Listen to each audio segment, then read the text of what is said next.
Boa noite, minha gente. Boa noite, Juan. Boa noite, Laura.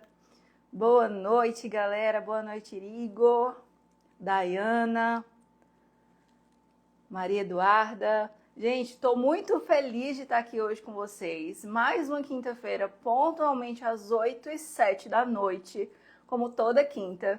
E hoje a gente vai conversar sobre a banca Consulplan. Gente, a banca Consulplan, ela é uma banca que ela é querida demais por mim, sério, muito querida por mim. E eu vou explicar por quê no decorrer da nossa live. Então, olha só, primeiro de tudo, a doutora Isabela perguntou, as lives ficam salvas? Boa noite. Então, na semana passada eu consegui deixar salva no YouTube, mas aqui no Instagram eu não estou conseguindo deixar salva ultimamente. Então, só quando encerra mesmo que eu consigo dizer, consegui deixar salvo para vocês lá no YouTube, tá bom? Então, se você puder, fica aqui, que vai ser uma live muito produtiva hoje. A gente vai conversar sobre, a gente vai sim resolver questões, viu? Começou agora, às 8h07 a gente começou. A gente vai falar hoje sobre editais que estão abertos com a banca Consulplan. Vamos falar sobre as peculiaridades da banca, os tópicos mais cobrados na banca nos últimos anos, e finalizamos com questões dessa banca para que vocês entendam aí qual que é o perfil dessa banca, beleza? Então, como eu estava falando, a Consulplan é muito querida, gente, por mim. E eu vou explicar por quê. Mas antes, se você é de Minas Gerais, provavelmente você está percebendo que está surgindo muitos editais em Minas com a banca Consulplan. Porém, isso não significa que a Consulplan só atue em Minas. Atualmente, os concursos que estão abertos com ela são de Minas Gerais. Porém, isso não é realmente uma regra geral, certo?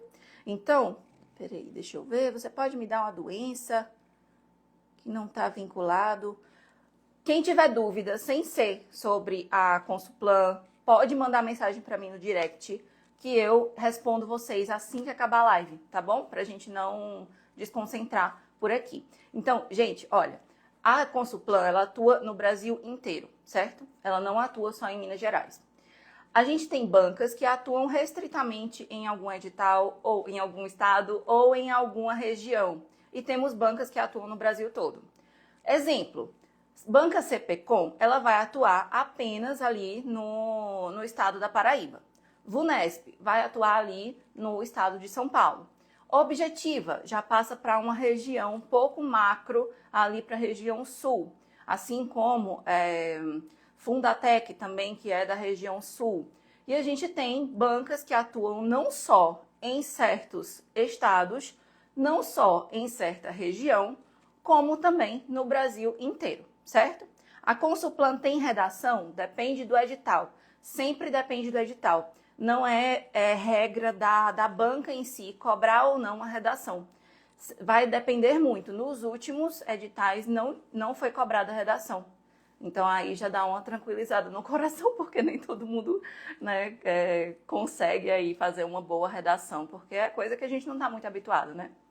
Então, a Consulplan, ela está atuando muito em Minas Gerais, ela está ganhando muita licitação em Minas Gerais, porque eu já conversei aqui com vocês sobre o processo que leva para escolher uma banca. Então, toda a escolha de uma banca é feita por licitação. E a Consulplan está ganhando muita licitação no estado de Minas Gerais. Mas ela aplica também as suas licitações, as suas propostas para outros estados. Por isso que você que é de outro estado, você não pode se restringir a não fazer questão da banca Consulplan só porque está atuando mais agora, nesse momento, em Minas. Além disso, também, é muito importante vocês lembrarem que tem perfis, tem bancas que outras bancas pegam como base. Então, a Consulplan é uma delas. E eu vou explicar por quê, principalmente pelo nível das questões, mas eu vou aprofundar mais. Então, atualmente, com a banca Consulplan, agora, hoje, estamos com Divinópolis, que está acontecendo, que veio com 16 vagas, mais de R$5.000 para 40 horas. Só que as inscrições já foram encerradas de Divinópolis, as provas já são agora em outubro. Inclusive, vamos ter lá dentro do curso revisões e simulados da banca Consulplan, certo? E tem um edital que não está aqui, né, que vocês falaram agora, que é do Rio de Janeiro. Pois é, prova mais uma vez que não é só em Minas que ela atua, então pode vir aí em outros estados também. Tem também a Lim Paraíba, que também está lá na lista dos nossos editais, com mais de R$ 4.000 para 40 horas, o salário está um pouco mais baixo, esse está com inscrição aberta. E Carangola está com mais de 5.000 para 20 horas, então é meio expediente, já é um salário um pouco maior. Vocês estão vendo que tem essa variação de salário? Porque não depende da banca ter o salário X ou Y, depende do órgão, da prefeitura. A mesma coisa você vai perceber com relação a disciplinas cobradas, tudo isso é acordado com a prefeitura. Tem um padrão que a banca segue, mas ela dá aquela proposta. Olha, a minha prova vai ser composta por isso, por isso, por isso. E aí a banca, a prefeitura aceita ou não, rejeita ou não aquele tipo de proposta. Tem alguns editais, né, que vocês citaram. Tem um edital que não está aqui, que é no Rio de Janeiro. Eu vou postar ele nos stories quando a gente finalizar a live, tá bom? Para eu não esquecer desse edital. Mas a gente vai começar falando sobre algumas peculiaridades da banca Consulplan. Gente, primeiro de tudo, que vocês sempre perguntam, sempre, duas coisas. É a mesma coisa de Consulpan e é a mesma coisa de Instituto Consulplan? Então, Instituto Consulplan e Consulplan é praticamente a mesma coisa. Eles têm um acordo colaborativo entre eles, onde as questões provêm de uma mesma fonte. Então, vocês vão perceber que as questões são extremamente semelhantes, os assuntos mais cobrados são semelhantes, e a gente trata sempre como igual, por conta da parte técnica. Porém, quando a gente fala de licitação e tudo mais, algumas bancas podem criar, por exemplo, 2 CNPJs para concorrerem e terem 2 chances de conseguirem fazer aquela prefeitura. E aí é coisa burocrática delas, por isso que às vezes fica com uma mesma banca com nomes diferentes, mas iguais. Então, coloca um instituto na frente e a pessoa fica, sim, mas é a mesma coisa ou não? No caso da Consulplan, com relação às questões, que é o que vocês precisam saber, né? Vocês não precisam saber qual é o CNPJ, qual é não sei o que, não precisa, né? Então, com relação às questões, é a mesma coisa. Na hora de você resolver, você vai perceber que elas são muito semelhantes. Eu trouxe aqui questões das duas, e vocês nem vão perceber a diferença. Mas, tanto a Instituto Consulplan como Consulplan é diferente de Consulpan, certo? Eles só não são criativos no nome. Então, na hora de colocar um nome, não tem criatividade, coloca muito parecido e aí endoida nossos alunos que ficam se perguntando se é a mesma coisa ou não. Então, Consulpan, sem o L depois do P, é diferente da Consulplan, ok? Os tópicos que são cobrados são diferentes. Porém, quando a pessoa vai lá para as questões, quando se trata de nível, quando se trata de número de alternativas, a Consulpan também é um pouco semelhante. Então, via de regra, se você consegue, faça também questões da Consulpan, não que você vai ter os mesmos assuntos prioritários. Porém, por exemplo, se o assunto principal cobrado na Consulplan é resinas compostas, e você pode resolver uma questão da Consulpan para sedimentar o seu tópico de resina, o seu estudo de resinas compostas, faça, porque aí você consegue ter uma maior habilidade, consegue também ter uma maior prática com relação ao perfil daquela questão, daquela banca, porque eles são semelhantes com relação ao número de alternativas e com relação a nível. E aí vocês vão percebendo durante a resolução de questões. Qual que é o nível da Consulplan? Ela tem um nível intermediário. E por que eu gosto muito dela? Porque ela é organizada. Isso significa que ela é perfeita? De jeito nenhum. Atualmente, poucas bancas são. Tá? Tirando a FGV, que a gente tem aí que eu sou fã, e ainda tem a parte de ser bem difícil o português, o resto tá bem complicado, viu? Então, assim, não é que ela é perfeita, mas quando a gente tem bancas, que estão ali não fazendo nem o mínimo, como, por exemplo, a IDECAM, né, que a gente está aí cheio de problema com a IDECAM, quando a gente vê uma Consulplan da vida, que organiza um edital bonitinho, que faz a sua data ser cumprida, que não fica inventando moda, que não fica dificultando para o aluno, que libera o candidato a sair com a prova, a gente fica, meu Deus, que banca maravilhosa. Então, por isso que eu gosto dela, entendeu? Porque a gente sabe como é o perfil, a gente sabe que ela não muda o perfil dela há muito tempo. Então, a gente tem bancas que mudam seu perfil do nada. Exemplo, IBAD, esse ano, que veio ali bem organizada, tudo lindo, maravilhoso. Do nada, a IBAD resolveu surtar. E a Consulplan nunca aconteceu isso, por isso que a gente gosta da bonitinha. E ela é bem sedimentada. A gente já conhece a Consulplan há muito tempo. Então não é aquelas bancas que você não conhece nem o nome, ou que o nome parece nome de festa, tipo o Idu, sabe? Que agora surgiu a moda da banca Uidu. Do nada, edital organizado pela banca Uidu. O Idu, na época que morava em Recife, era o nome de uma festa, mas agora é o nome de uma banca. E é uma banca nova e é desconhecida, é um pouco mais complicado de se trabalhar. Consulplan não, Consulplan a pessoa já sabe exatamente o que é mais cobrado. E beleza, o que é mais cobrado, então, na banca Consulplan? Eu trouxe aqui um top 5 para vocês.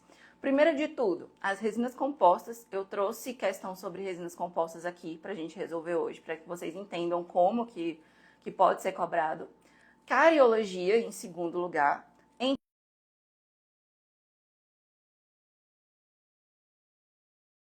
Com outras áreas, como por exemplo com a radiologia. Frequentemente, principalmente da técnica de Clark, né, que a gente vai ver aqui. E a parte de estomatologia também e a parte de odontopediatria. Esses são os tópicos que mais foram cobrados na banca. E perdão que tá com o nome Decan aqui, né? Eu esqueci de trocar, gente. Peguei da live da semana passada. É Consulplan, tá?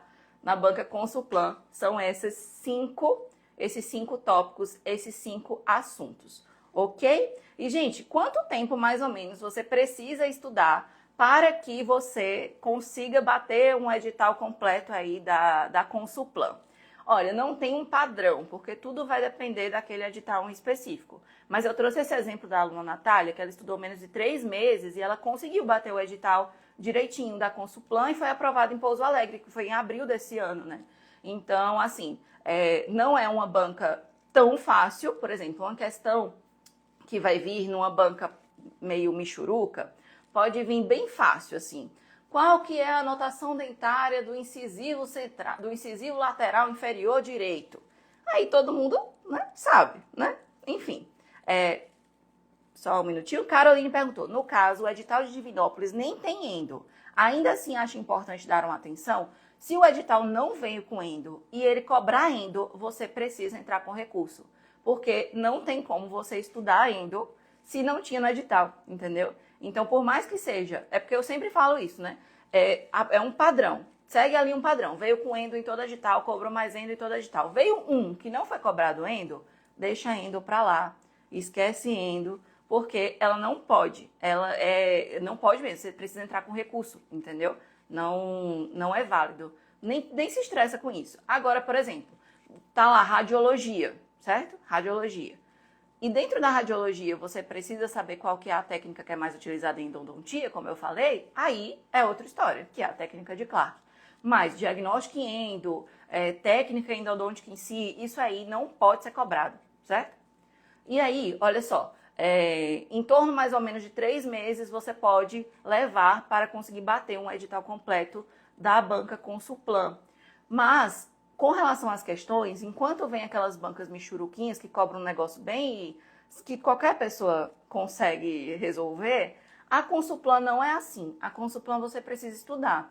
Então, por mais que a questão seja ali bem pontual, você consiga ali identificar que não tem um enunciado tão grande, não tem uma alternativa tão grande, não é confusa, não vem com muita pegadinha, você não consegue resolver muitas delas porque você não estudou. Então, não adianta você pegar a prova e dizer assim, vou fazer na fé do Senhor Jesus e talvez eu passe.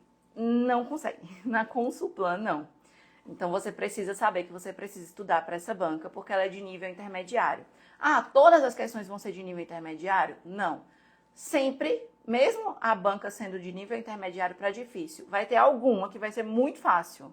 Sempre. Que é para ela dizer assim, te ajudei, tu não zerou, né? Sempre tem essa. Então, mas não é uma regra em toda a prova. Então, se você quer estudar, se você faz concurso em Minas ou em algum outro lugar que você vê que tem uma carga ali de banca Consulplan organizando editais, comece a estudar o quanto antes, que você vai demorar ali em torno de 3 meses para conseguir bater todo o edital, certo? Rezando para não vir 1 milhão de coisas, né? Informática, direito, não sei o que, porque a qualquer momento também a gente sabe que as bancas estão avacalhando e cobrando várias coisas que a gente não tem nenhum tipo de habilidade, né? Está acontecendo, isso é um fato e realmente está precisando aceitar e nos recolhermos a nossa insignificância e começar a estudar, porque senão, ultimamente, não está conseguindo, né? Bater ali todo o edital e ter ali uma carga para resolver as questões. Agora a gente começa a resolver questões, que é para isso que vocês estão aqui, né? Vocês estão conseguindo enxergar direitinho, gente? Eu que não tô, mas vocês conseguem enxergar? Me respondam, por favorzinho.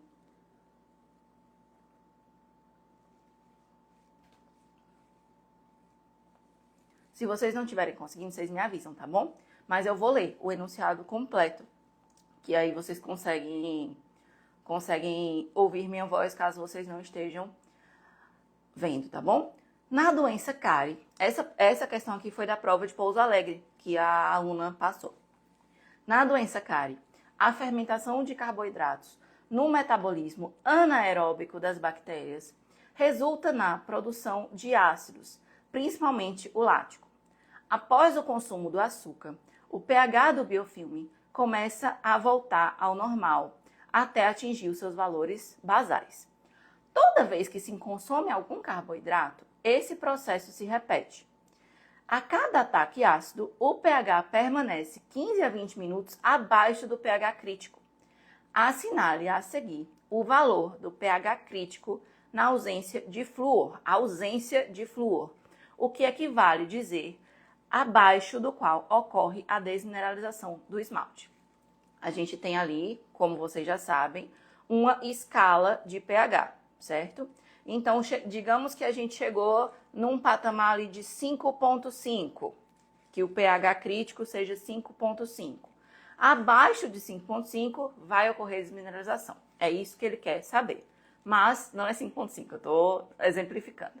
E nas alternativas ele traz um pH 3, um pH 4, um pH 4,5 e um pH 5,5. Temos diferenças entre pH crítico. Tem diferença entre o pH crítico para um paciente que usa flúor e tem uma diferença entre o pH crítico para um paciente que não usa flúor. Via de regra, a gente tem que o pH crítico dos dentes, deixa eu ler aqui que tá difícil, né? Onde, justamente o que eu expliquei no slidezinho anterior, abaixo disso vai desenvolver algum tipo de lesão, sem o uso do flúor, é 5,5, certo?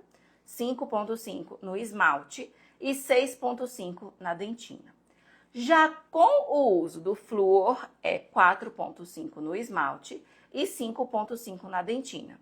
Ou seja, quando você tem um contato com o flúor, demora mais tempo para você desenvolver a lesão, porque vai demorar mais para aquele ácido ficar ainda mais ácido, porque afinal tem a capacidade de tampão da saliva e ele vai começando a voltar ao normal.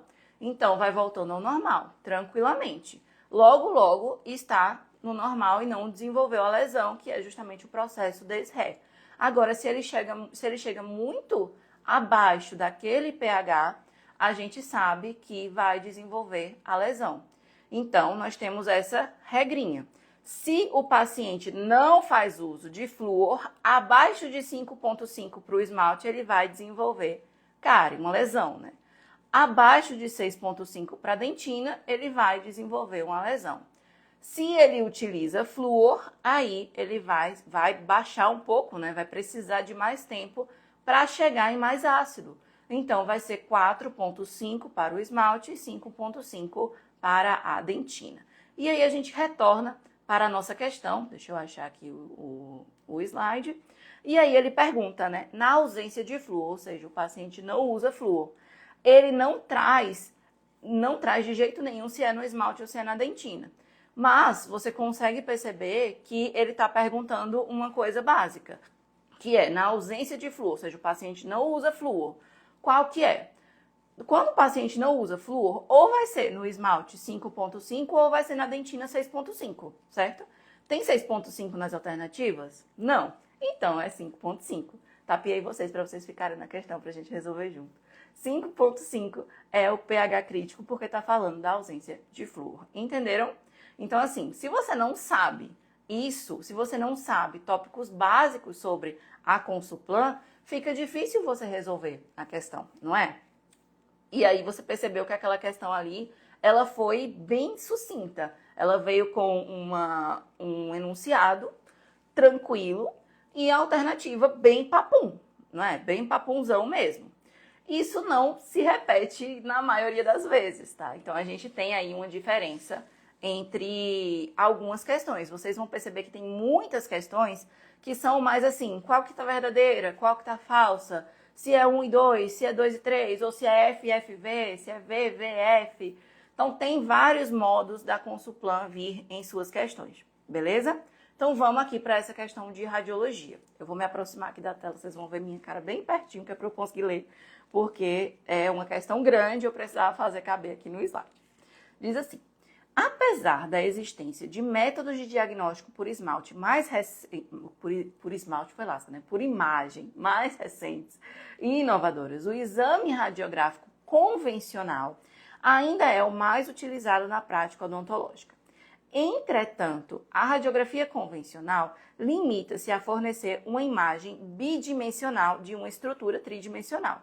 Qual que é a radiografia que fornece uma imagem tridimensional? Tomografia. Radiografia, no geral, convencional das nossas odontológicas, vai ser uma imagem bidimensional, beleza?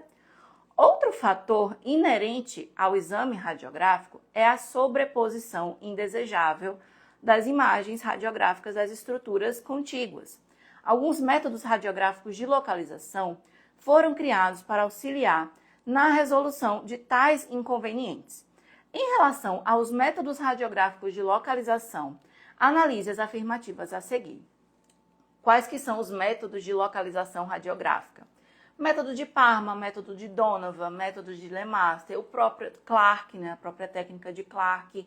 A gente tem vários aí que podem surgir. E esse é um tópico, gente, que vocês estão frequentemente com dificuldade, porque são nomes que se confundem, né? São nomes que você lembrar que o método X é o que tem um rolinho do algodão, ou o método Y é o que dobra o filme. Essas coisas não são tão fáceis. Até porque rádio, às vezes, é um pouco negligenciada por vocês. Não pode, mas às vezes é um pouquinho. Tá? Até na própria graduação, né? Às vezes tem gente que leva a radiologia como extra, né? E foca ali em endo, em dentística. Só que quando você chega no concurso, já era. Você precisa saber dessas coisas, certo? Então, aí ele vai querer saber, ele traz aquela questão no formato 1 e 2, 2 e 3, 3 e 4, que a gente também sabe que é muito presente em várias bancas. Por isso que eu sempre falo, faz questões da Consulplan, se você puder, vai fazer concurso de qualquer outra coisa, faz questão da Consulplan, ela é uma boa carga para que você consiga ter uma sedimentação de conteúdo muito válida, tá bom? A 1 diz assim: o método de Donovan é indicado para a avaliação de terceiros molares inferiores.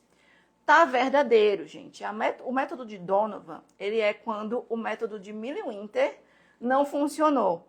Então, o método de Milley-Winter é para avaliar os terceiros molares inferiores, não funcionou, não conseguiu ver as raízes ali dos terceiros molares inferiores, a gente pode utilizar o método de Donovan, certo? Então, a 1 está correto. 2. Para execução do método de Clark, há necessidade de, no mínimo, 3 incidências radiográficas, utilizando-se filmes periapicais. Gente, não são 3. O mínimo que a gente utiliza para o método de Clark são 2 incidências, ok? A gente vai ver isso no próximo slide que eu vou trazer para vocês. Então, a 2 está errada. A gente já sabe que não vai estar na alternativa o númerozinho 2. 3. O método de Parma é indicado quando ocorre a sobreposição das imagens do processo zigomático da maxila e das raízes dos molares superiores. Essa definição define o método de Lemaster, não é o método de Parma, é o método de Lemaster. Então, essa confusão entre nomes não pode acontecer, tá? Viu ali, bateu o olho depois de muito né, resolver questão, muito ver a teoria, você vai conseguir diferenciar esse pessoal todo, Donovan, Parma e etc. Então, a 3 está errada. Como não tem apenas um, a gente sabe que a 4 está certa, né? Mas vamos ler. O método de Milley-Winter é indicado para a localização radiográfica de dentes não irrompidos de corpos estranhos e de processos patológicos da mandíbula. O método de Milliwinter é aquele que a gente usa um filme periapical e a gente faz uma incidência oclusal com o filme periapical. E aí a gente consegue avaliar os próprios terceiros molares inferiores que não foram irrompidos, como eu falei na alternativa no número 1, né? E também alguns corpos estranhos. Tá achando difícil, Lari? Ela é de um nível intermediário. Ela não é nenhuma VUNESP da vida. VUNESP está muito mais difícil do que ela ultimamente. Mas é o que eu disse, precisa estudar. Precisa ter uma carga ali de conteúdo muito boa, tá bom? Então, precisa aí também ter uma certa consciência de que não dá para ir simplesmente indo, sabe? Realmente não dá. E o que é que estava dizendo lá no nosso curso? Justamente a justificativa para a questão. Que não é que é difícil, é que precisa ter um direcionamento certo, porque né, precisa ter aí a teoria correta.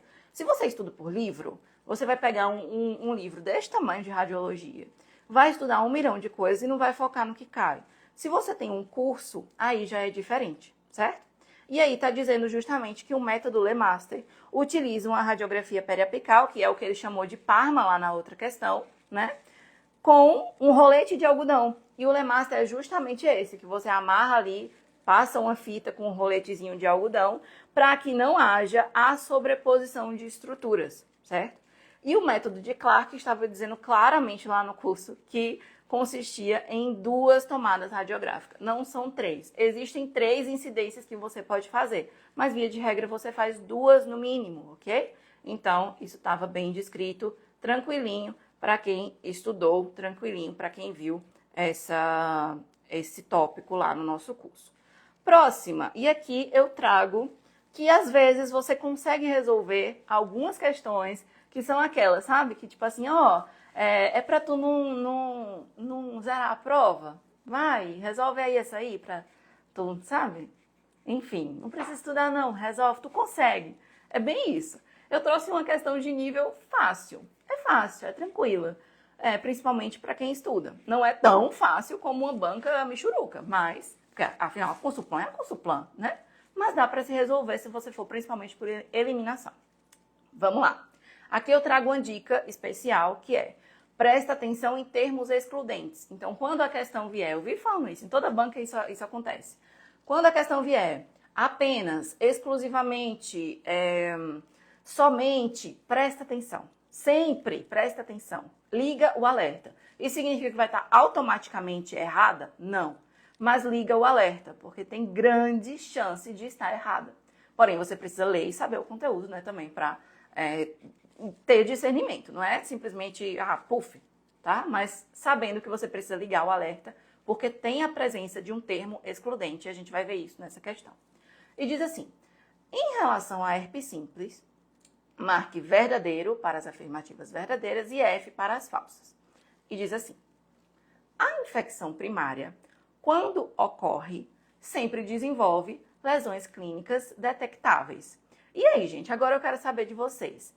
Vocês responderiam que sim ou que não? Me falem, por favor. Vocês responderiam F ou V para essa primeirazinha?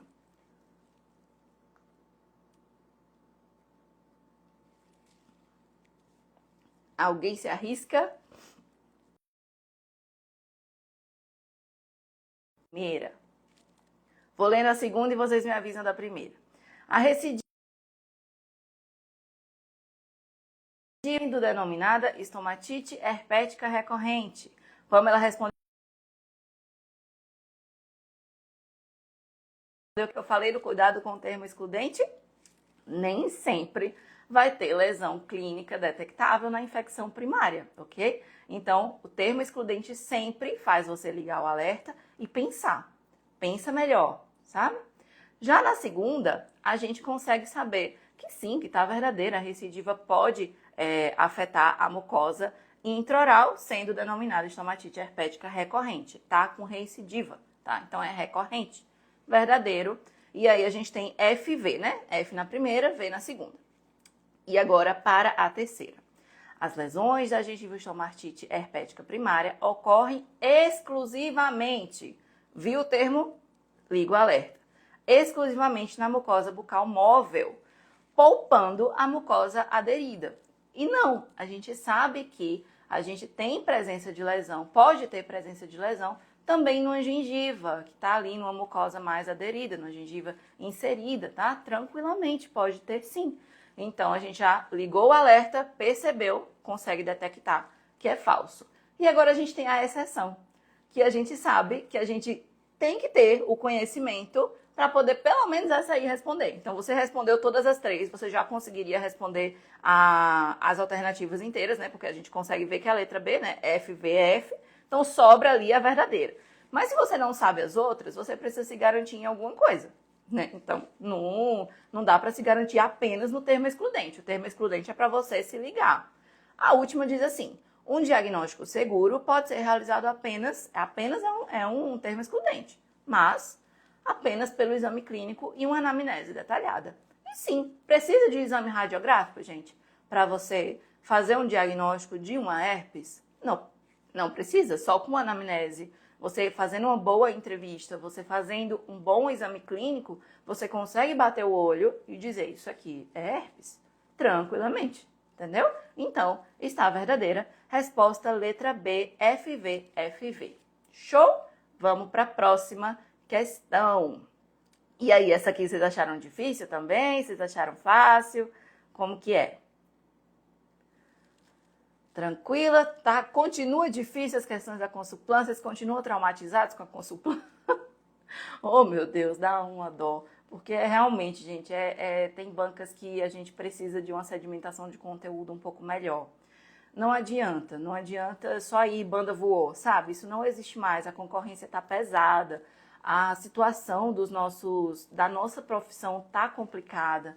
Então, a concorrência no concurso está aumentando. Tem pessoas que estão estudando muito, então você precisa sim ali ter uma consciência melhor, tá bom? Para estudar, para se dedicar. É uma banca complicada. É uma banca complicada.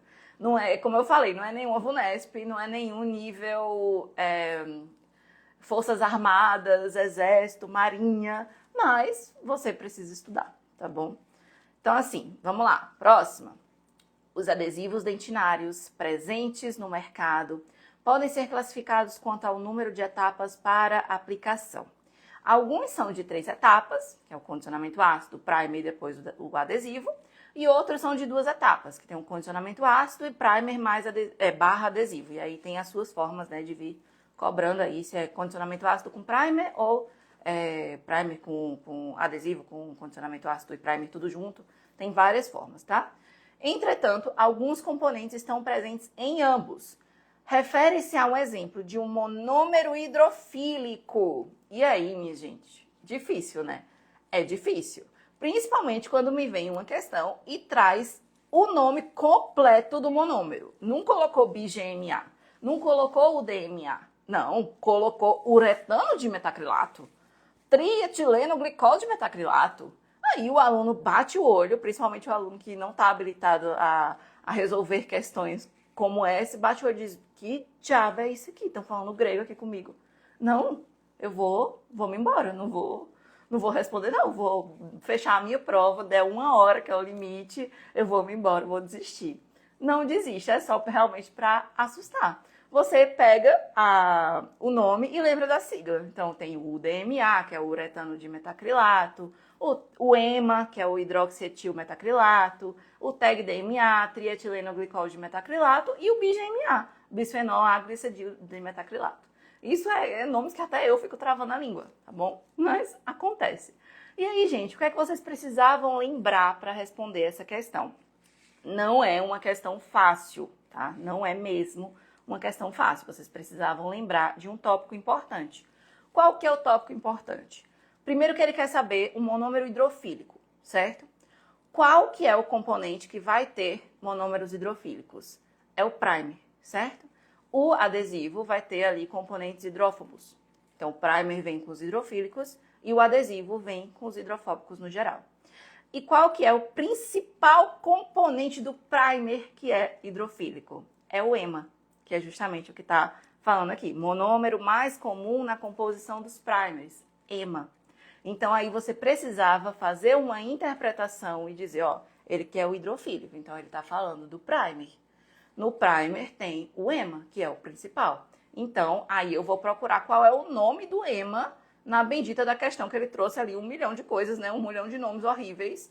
E onde é que está o ema? Na letra C, que é o hidroxietilmetacrilato.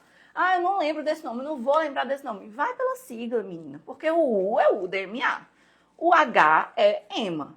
O T, trietileno, vai ser o TEG DMA, certo? Então, vai pelo início que você consegue. Bisfenol A, gliceril de metacrilato. BGMA, começa com B. Então, aí você esquece esse nome e vai para a primeira letra do nome, que aí você consegue de boa, tá? Então, era o ema que estava presente no primer, então é a letra C, hidroxietilmetacrilato.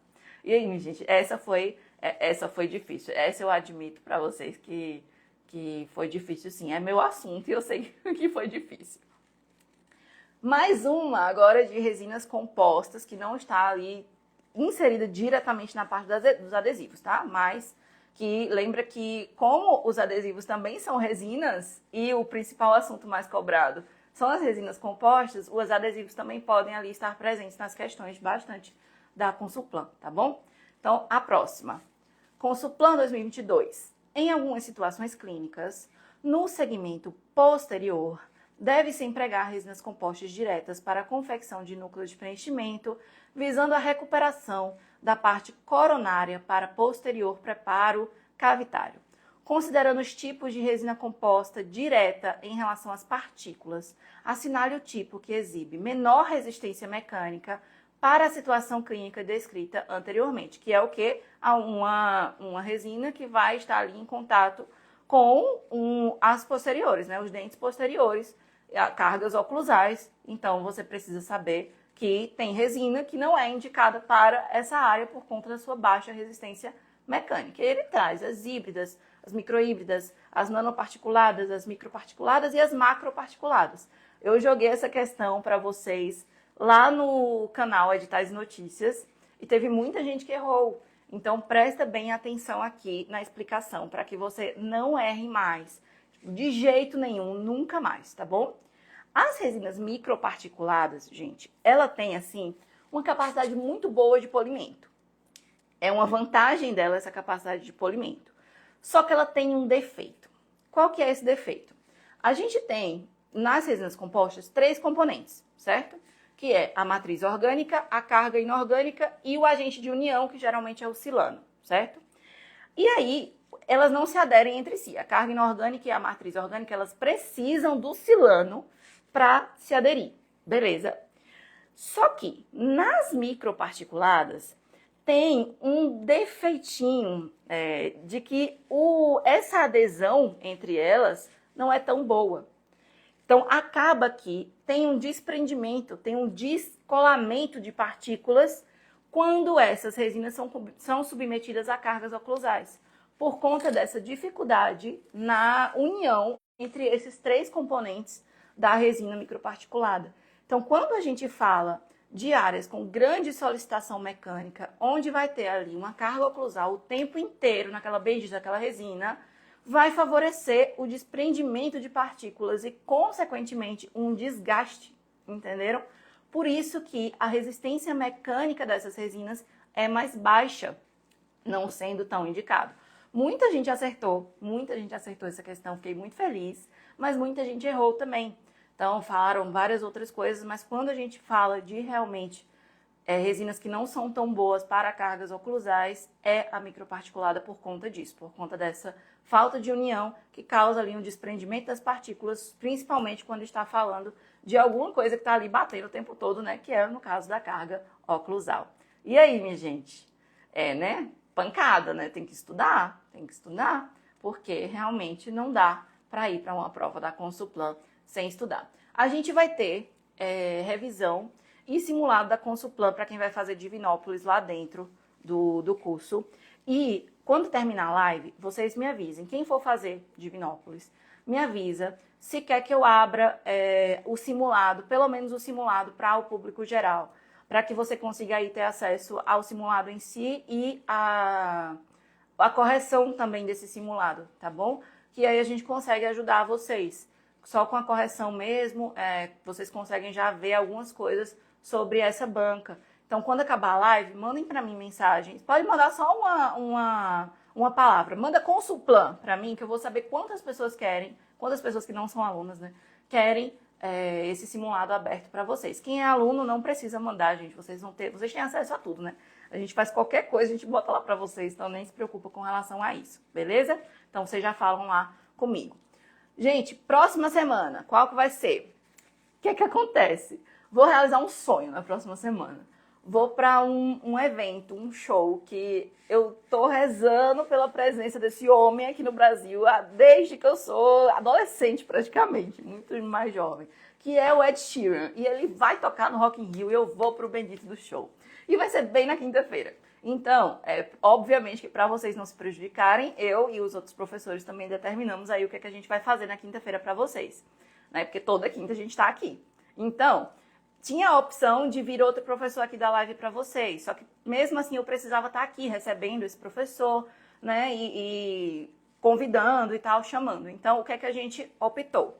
Sabe essa parte que vocês acharam difícil, que eu sabia que vocês acharam difícil, dos métodos de localização radiográfica? Pronto, eu vou disponibilizar às 8 da manhã da quinta-feira, então quinta-feira da próxima semana, 8 da manhã, vai entrar lá no YouTube uma aula completa, gratuita, desses métodos de localização radiográfica.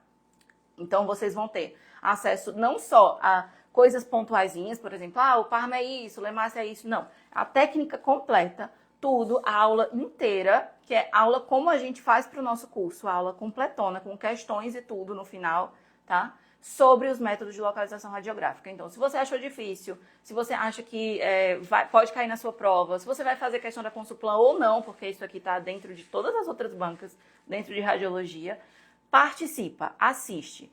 Eu não vou conseguir, você vai liberar 8 da manhã, eu não vou conseguir. Não se preocupa, vai ficar ativo.